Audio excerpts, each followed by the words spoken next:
మనకు జ్ఞాన సిద్ధి కలగడానికి అంటే జ్ఞాన సిద్ధి చేకూరడానికి మనము భగవద్గీతలో ఉన్నటువంటి 6వ అధ్యాయమైనటువంటి ధ్యాన యోగం అనేటువంటి అధ్యాయంలో ఉన్నటువంటి శ్లోకాలను 108 సార్లు పారాయణ చేసుకోవాలి.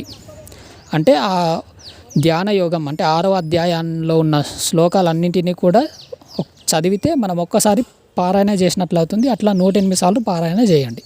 తద్వారా మీకు జ్ఞాన సిద్ధి అనేది కలుగుతుంది. 6వ అధ్యాయం భగవద్గీతలో ఉన్న 6వ అధ్యాయం ధ్యాన యోగం అనేటువంటి అధ్యాయం ఉంటుంది.